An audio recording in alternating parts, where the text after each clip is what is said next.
Hallelujah. Amen. Kipa me tuni pathenin imawi puyin itaw khom naw ani simazong ni zakule zata somkule thum na hisan ge pathini puyuvin pathin thangwan ai piwin ahe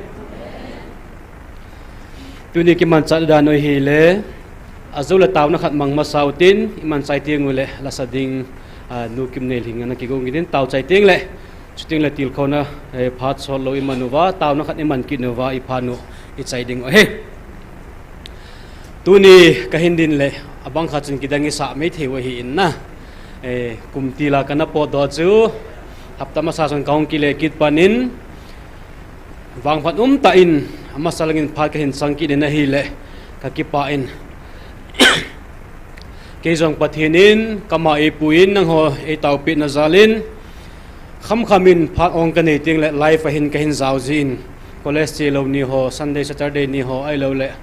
abang khan le class off ni ho bang le ti chun life ong ki zawin agit hangai the ma jing hi chalai mun he na ila sa te ho ni da nga chu khong ki ni bo za toy khong ki drum chum chumang za la than che na lai na ita bang ho che ga gel le musician ho jong a thiam che win lung hai om che in na ila sa o jong yo jong angi che in ka thanum che in ki thiam hen lang ki sa jing le kanop ma hi in na sa le ti la loi ten amma ji win nang la sa angai pui ti win na ti la he thiam jing o vitin hingi ka o jong ki su lo me the he o a ki upathi me tam chalanga ho ka ha ka hin ban bo le ka lel thimin na e o jong ki su ta lo me the hin je chun angai tha dan na thiam o win lang chule hichilai muna tawna ko se hilawa kulanga ka umna muna nang hon hichilai mun ministry a to khom pi ho gol pai te ho ai lo le members hon khama sumle pai se ki makhai ai lo le tawna moral support na tam ta nei piwin ti je chun ke ong ki pa thu kain sein ma ba na jong pathin abu hen lang I to khom juk thiri pathin henga jong tawna lai ti kan se no mena he kadam la ke program pen hi ki chai the nai la wa hi in khove pathin dam nai pi wa hi le zulai august lang la ka hin chai be me thia hi na to jong hi jun ha la ka ki le ki dinga hi in ta taw na jong ka ngai chen na lain ye chen taw nan edel chu jing leo chun hi chalai kai sung mi te ta taw na ka ngai cha thu kai se ki na he he nge taw na khat anamangutin taw na program item hin saying katin tula hin kalung hin thil tam ta ka gel zin vanoi le sit huinun dan te ho ive na hi le abang kha chu heading jong abang kha chun he jong hello me the hi win na hi chilai muna yu mai taw le thil dang ki boi pi lo thu dang ki he be lo cho aki wang phat dan hi polanga teng le wanoi thu su news in pi sayam lamkal nga ipium ham na kang pok pi lang morelang ipium ham mas pena ki vezi cho emi news ho cheteng le Ukraine Russia Iran, US, China, Israel, Palestine ti wa ki ve ki zi intin abang khale ilunga ki giga ki gel jeng na it mun mo chang dong ki nei ji ta bo ve na khovel chi da ne gel le che chun a hin la e ho nam mi te ho I wang o pha in pathin e ngai lu mong vin tu chan e vil a hagam ne vil na lai vin na e chun pathi ke ki pa thu sei te pakhan na ki pa thu I se ki ding wai apani na chun pathin hi chana e vila e ngai lu wa ahil ami te hohin pathin ko no iza thelo pau hi pakai pathin ne ngai dam win ka nampiu ka bol khilo ve ka chon se ta ve nanga koin ka zamang ta ve he pa lung se tai ne ngai dam tin ngai dam jong thum na lai ute tun inam mi te wa ding na tu san ge pathin ko no he thim thai nai lo adema ase se atai tom ho di jong tau pi utin pathin ga ngai dam thum pi ute phat khating le pathin in hi che ahong nung le tho dinga hin ama ho ong ki gel to phat tho dinga hin zani dunga thil so azong mit lung thim tam ta to kha dinga hin ei bo se hi pun van noi le sit pum pi christian lo ho jong lung sunga to kha hi ta in na thil so hin e ho taw na jong ha panai pan chen na lai ding o he i che hi lawa le ma bana jong ine ding hung sa thim na lai me thi hin na ki se the nai lo we chi chun ngai dam pathin thu mo thin apathum na chun hepa hingvil kita no kazanum kita ve tiute pathian vilna o thum kitab te zo la ki sa bang chan na pathian e vila o I hope te ilung mong ji chalana le je chun pathian vilna pathian kinga henga tawutin he panung vil ki tawin apoi pathum na cha choi apalina chun hichlai ministry he so ke wa in adanga jong disable ho ke ho members ho taw khom meeting leina taw ji nawin na thakana kha ve se ne taw pi deu hi lo he o members ong ki khop khom te le taw na ha mang in mang jen ke pa omi khat ve bok se hi ka chim lo he o vel tam ta ne taw pi lo tin kan do mo he ministry hi na to a jong ka loi le pai tam taw hi chelai hung thei te lo mi ta ahung nom lo jong ta na amang tha de tam ta hi ta banga hi thima am ta je hi pathin ngin disable hoin hagau theng ho pina chan dengun tunin e taw pi ki la sun kanom min he hi chelai ministry ato khompi members committee members ita ta hi chelai zit levaya hinunga ma idin pi ulanau su pi sangam ho so si jong e hiwin ninga chun hi si ministry hoi ta pathin de banga ama chal na dengin atong ho so si founder families etri family hen teng la ke kahin chelai mun ai to khompi ho so si ading na tha ta ben tun hi chi point pile chen khawe taw na mang la hen kanom na hin na chun ibon chawin de chon tawutin ken taw chana hin mang tangi ibon chon tawute dengin nukim hiling phat ga piute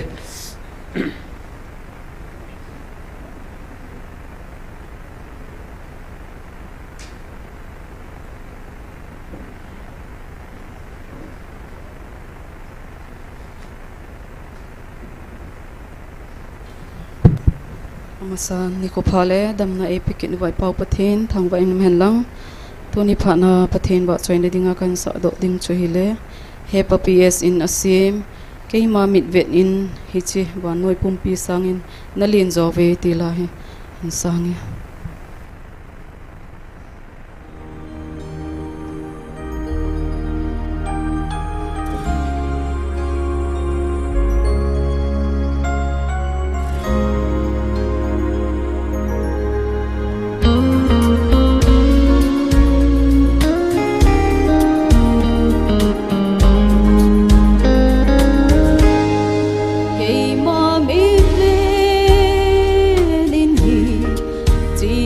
nỗi bùng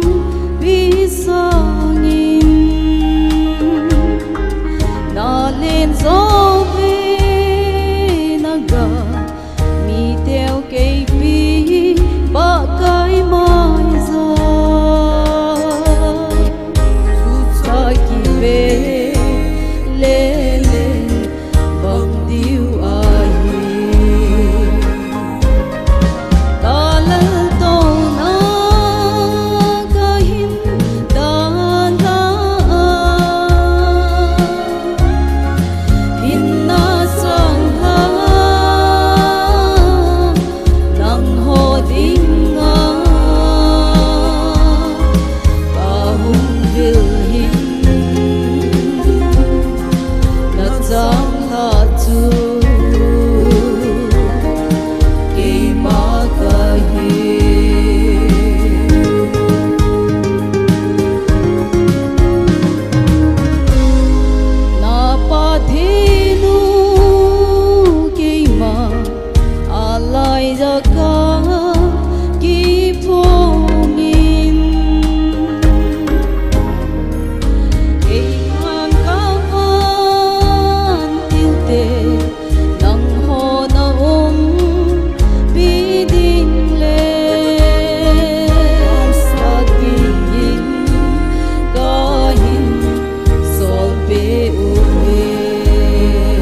pathin chu ka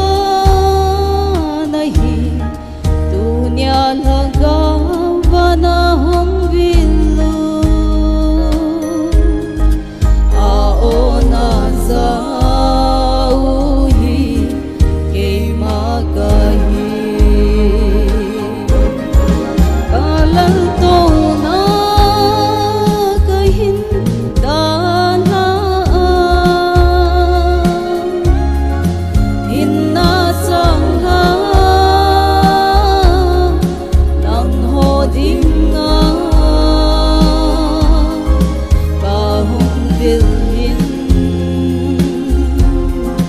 na sangha tu keima kahi alal to na kahin dana inna sangha nang ho dinga kahum vilhin na sangha tu keima kahi keima kahi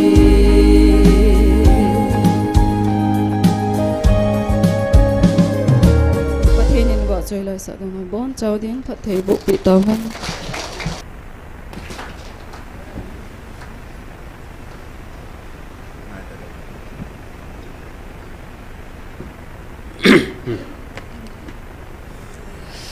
ole ki pamin maban na chalutin tunihin hichlai muna ki til khona chom mang ninga ki gona lungil tain tawna to pangutin chile hichlai muna to bo se hilawa online na hongza ho zo sejong tingla anunga anaviki de ho zong na tunai ti soide paw hi lungil ta ingai tu dingu kadein tawna to ingai wa panela dungu chu amasan ikichil no me vin he wa noi le si hi aboyin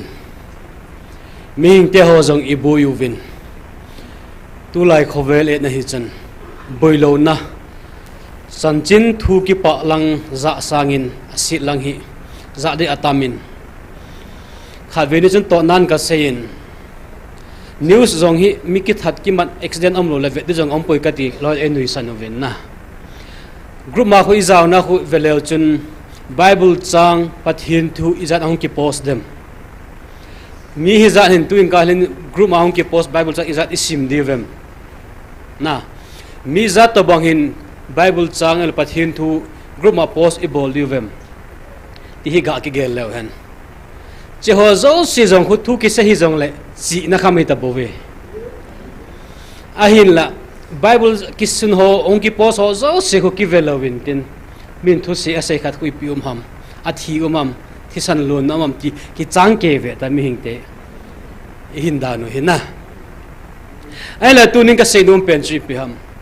hi chi ho di muna din jing lai wa tu ni hin pathin thagau thing in ho e da thalowa amma langa dinga eco jing na lai ve ti hi egel do jing ding wa he ninga chun pathin thu holim na neutin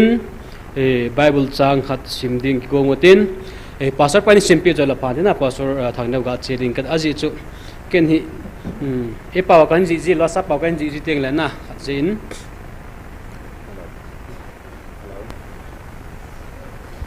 hello Zachariah bungli chang khana pat changgu thau mi khum le olive thingphung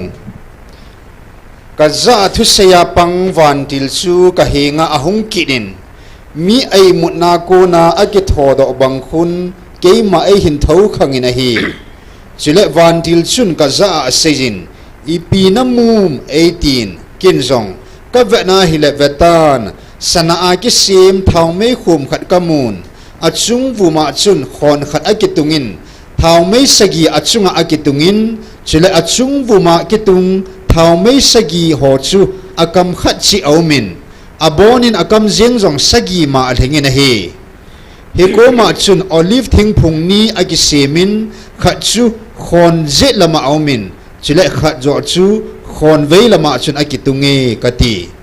he chun ka za thu seiji vantil chu ka dong paijin kapu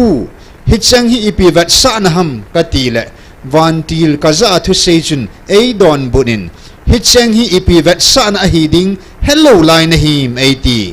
hi je chun kin zong ka hepoi kapu kati e chupanin aman zong ka za sein hichi hi Zerubbabel henga thu ki sei ahin pakai thu sei chu ahi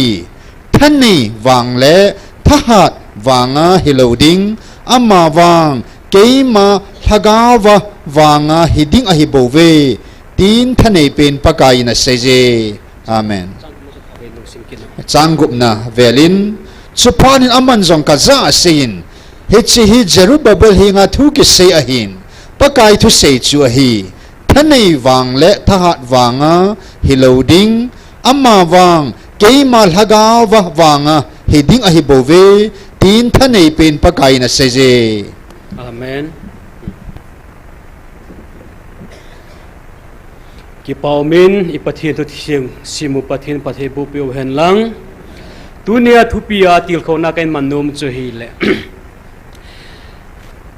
kan hagau awanga na kan hagau zok in le mizo pausan nal kasa in na but by my spirit atin sa pawachon hichu tunia thupia eza ding he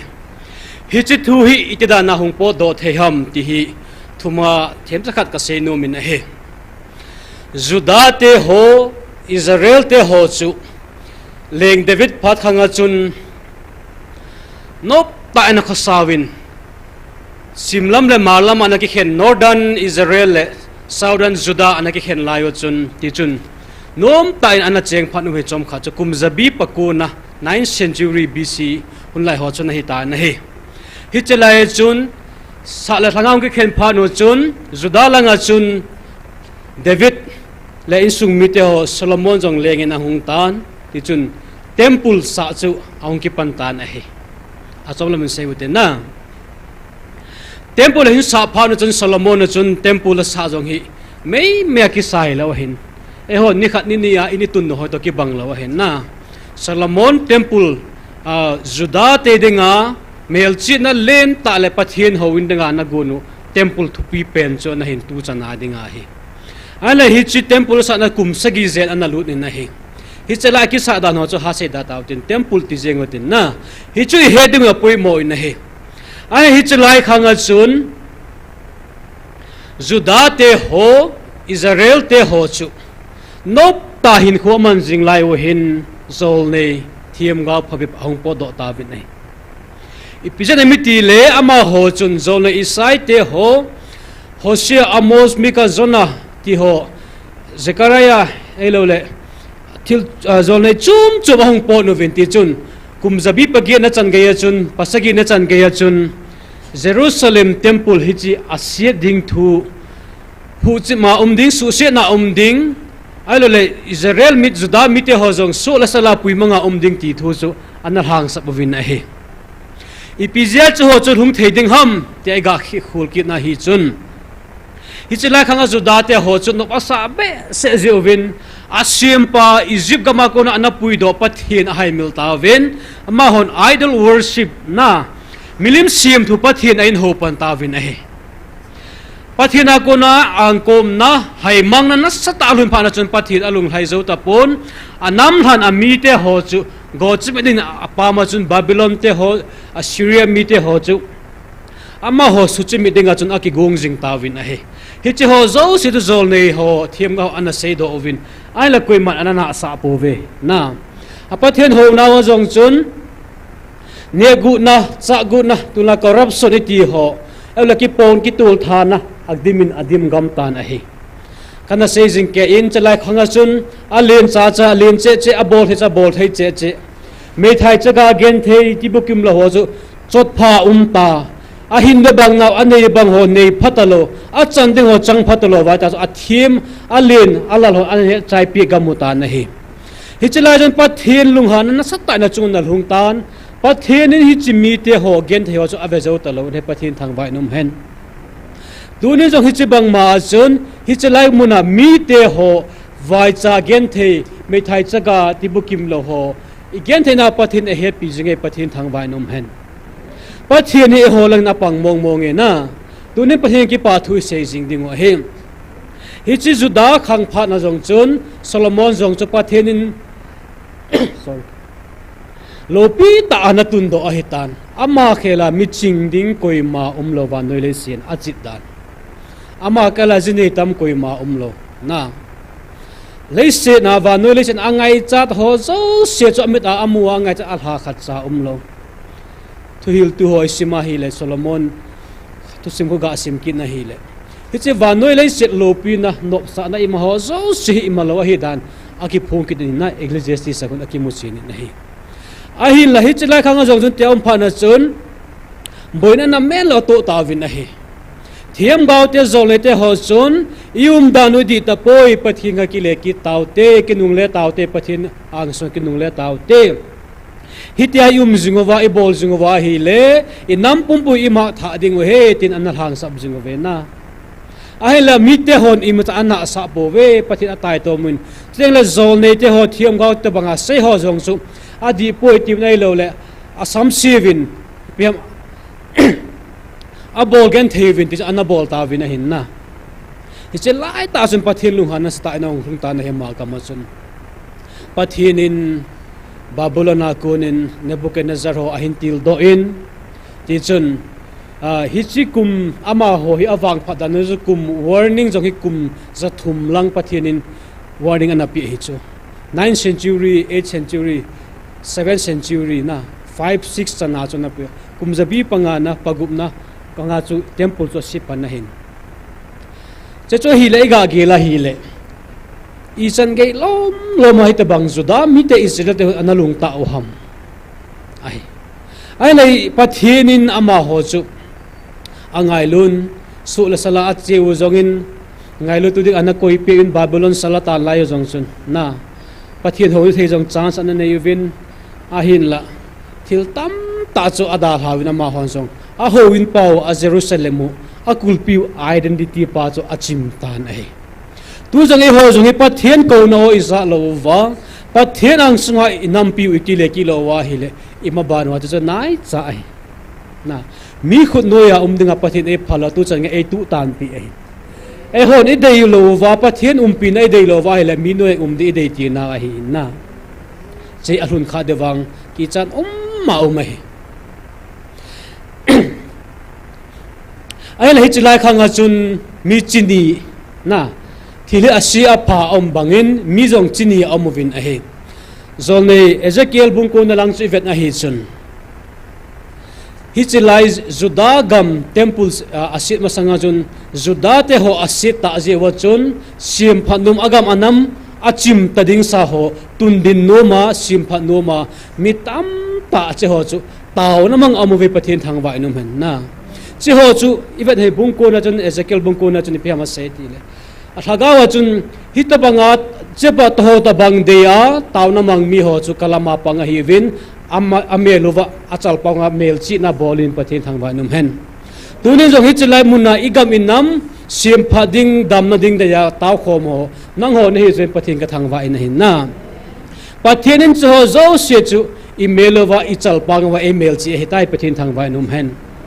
ai la to banga na sa lawa sim pha num lawa tai to ma pathian thu na sa lo ho chu ipisai ta ma ti le abon chavin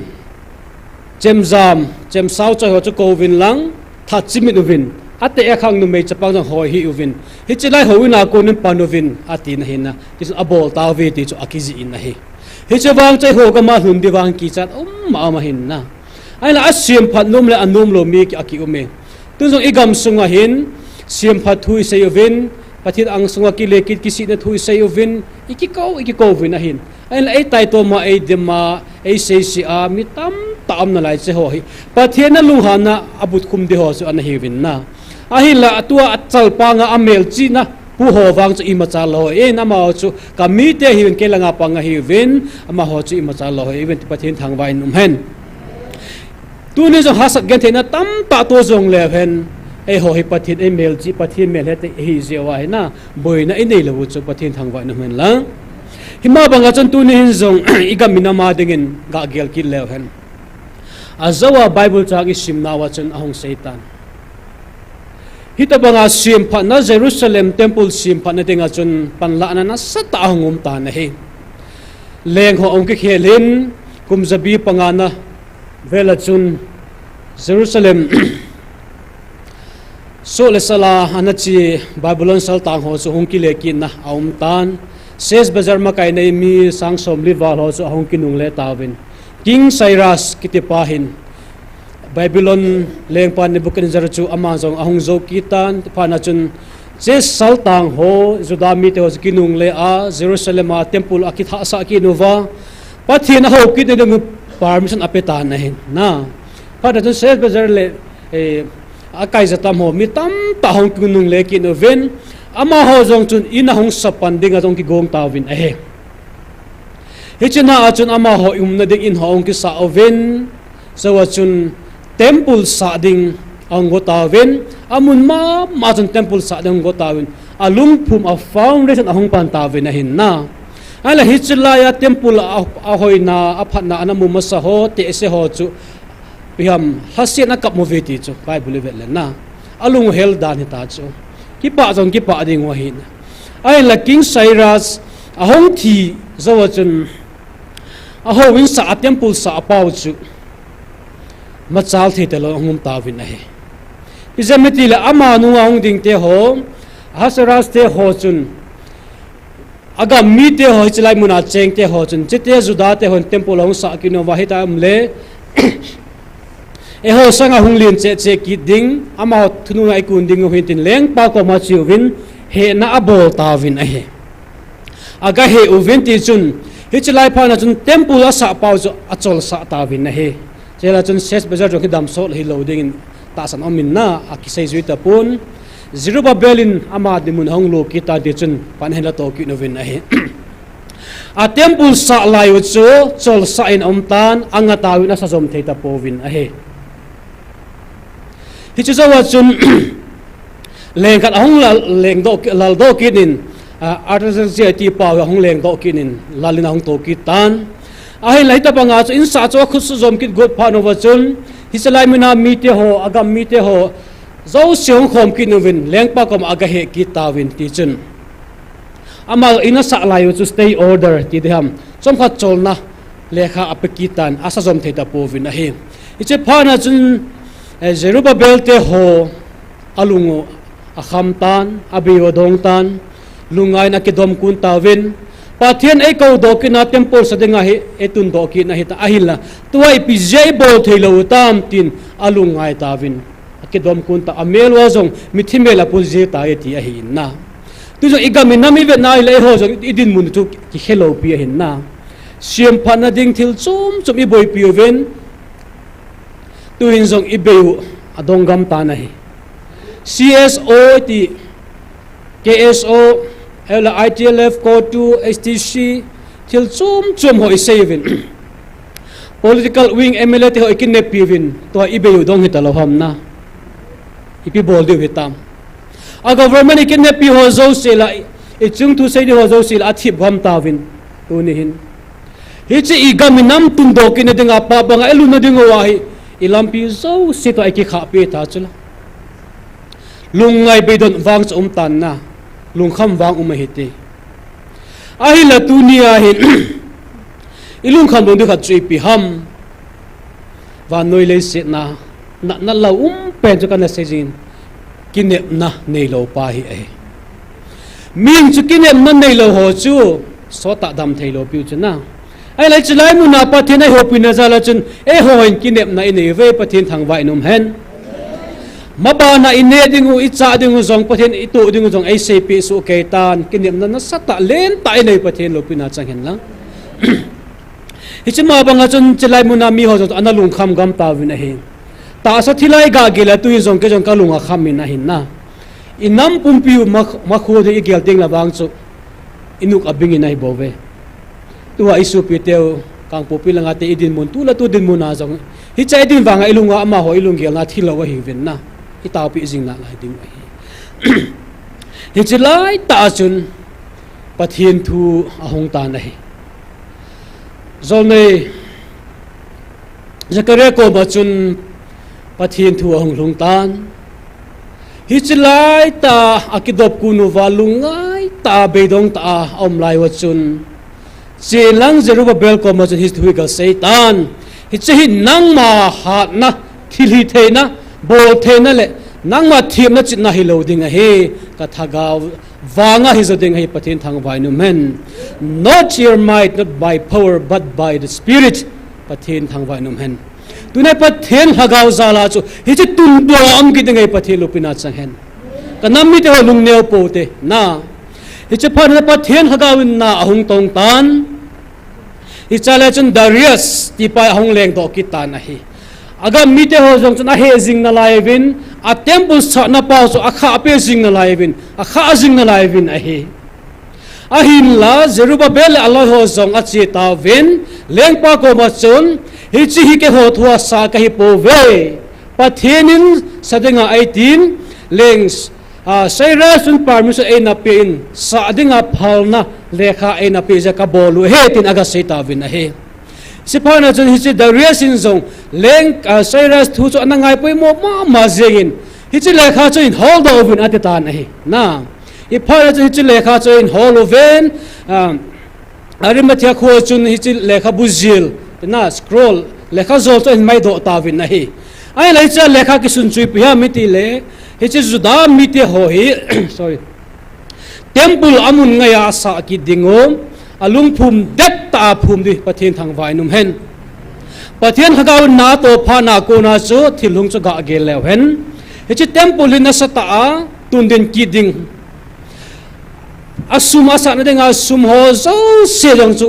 zada te ko na hita loading ama Babylon income tax na income ko na central government has to do ho zo se temple sana manding te pathin thang vai num hen tiếng là thing là go thing là ma ho chu lui gala nga Ephraitas lui gala ma ho zo se jong chu ami ta on po pi wa ang tha pi wa thing chu agat hu wa hita ong po pi de tin lai chu pathin thang wan men lang nam pathin la na hin to ko na chu ki dang ta ta jong ta na he hi chu ain sim do pha na chun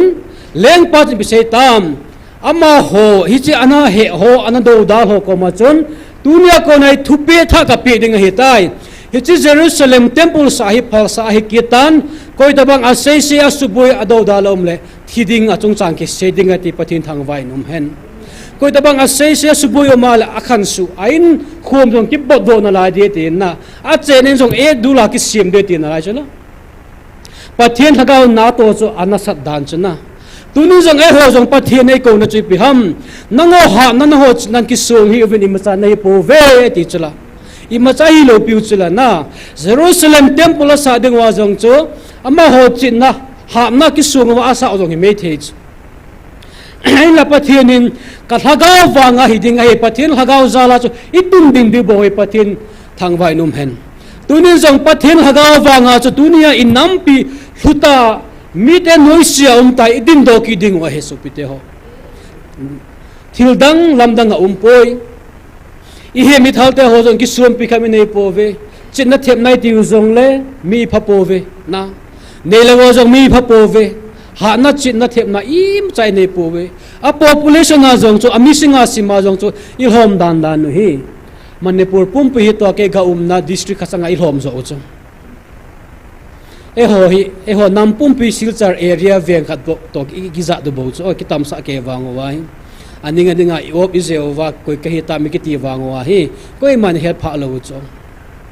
Manipur chu champur ti ho ju changang ko sei la hoilai munam chu India ham Burma me tiu na lai bo chu chalang ai ho ki phau sa ke wa ngam mi na he pha be lo piu na ai le che je se nom pe chi pi ham e ma ha na I ma cha bol do dim pui na I thil bol thoi na jong hilo de pathil hagaw hi ding ai pathin thang vai na men tu ni so pi to pathin ai ko na pathin hagaw ngan siu te ka te no min a hi pathin na hang to ting le hi chlai mu na temple sa na dinga thinum zo si chu a mi te na hin to khom ding hi tai te long sa chai te mu zong le ane a cha ding o poi mo ho zo se mp uwang gowam thil to a to ding akil han na ding ho gan kel ngoi bo hita ta bon cha na pe ding wi ti hin la chela pathin thang vai num hen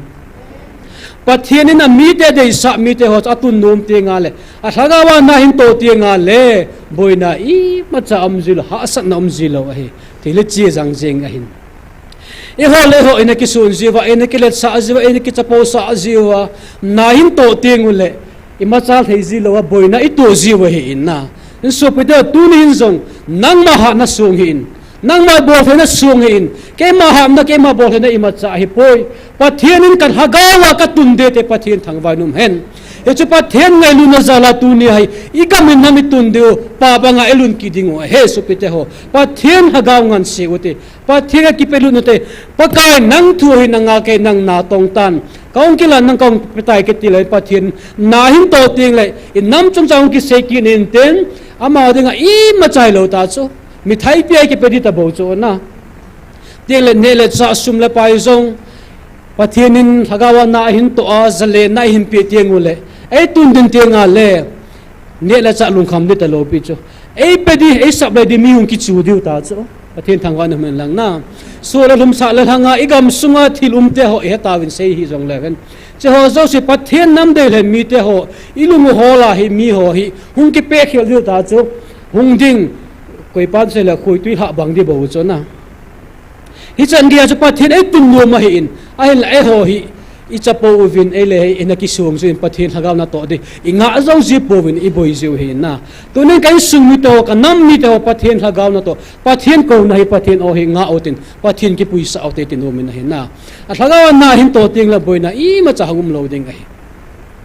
se bo se chu hi lo hin Jerusalem temple atun kin ding azawa amasanga isim na chun Bible chun olive thing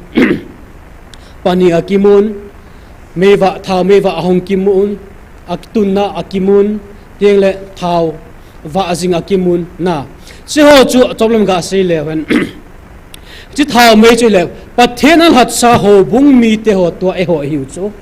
ama adanga krista ava adanga eko ho ava te thao meva ho chi chu la pathian thangwa na men lang na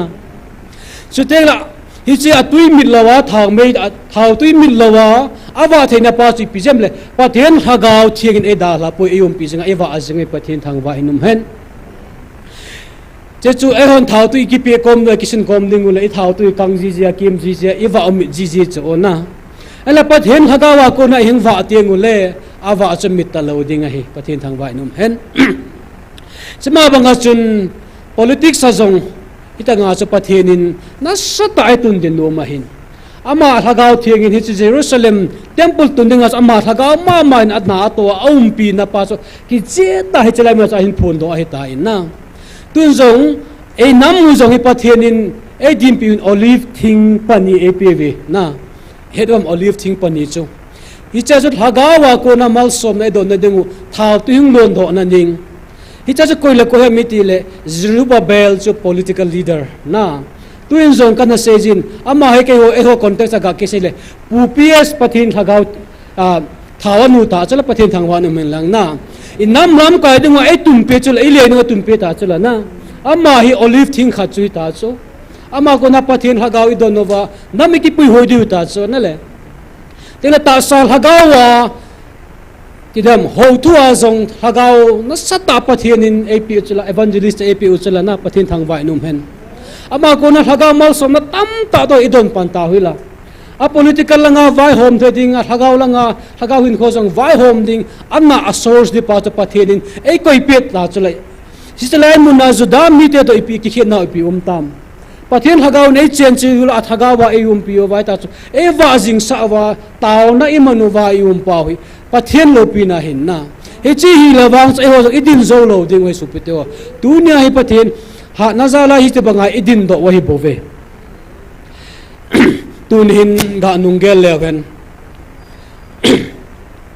zudate ho zong chu ama ho bol thena I thena akisunu wangwa chu alunga khama I macha abodo thei ta lo hin tu zong e ho inam mi te ho zong pathin avela e ko wa hungawin ke ho khomu te ken ngai lu na hagaw na pi vinge ke ma ta ki ho cham na ke man ken na ke man ngai tu na nge ti chu tu ne zong ka hagawin ken tong la nge ti pathin ngan siu te su pi te ho tiang chul I Jerusalem temple e mata sami malhin kho azo ikitun din dingo in sumang itun din dingo inam zo ikitun din dingo ahe tunin inu in la lo isung mi te ho tam ta ki tung ding zo lo mi ki ta na hin na e ma ha na igamina mi siam phat gotal e siam pha zo lo ding o he e ma bo the na achu igam sunguwa a thiang lo su thiang taw te i zo lo chula i kan ni le bol zo inga i bol pem isu mi zo lo kham the bol zo zo inga zo lo e bol the de ma cham lo hin na ela pathen lagaw thiang in na hong to te le che ho zo si a bol ho lo si lu tu pathen na hin to thu in se te nga lama ho hi bible na se banga so ama sa pen jong nu kha ading nu kha pen ma sa ding ti ho jong hi mai thei wo cho na se tu na ita pi jing ita ju angai na lai ka su pi te ho bowling thining to tam zo la tu ni hin ema ha na ema bol thei na koi lau ding pai lau tin pathin hagawan to nin pathin in kal hagawanga na ka to de ti pathin hagaw na to sa ote ti se no min he inga chun tanu khat na mangkin otin pathin hagawun na ato thini denga chun su pi te ho tu ni hin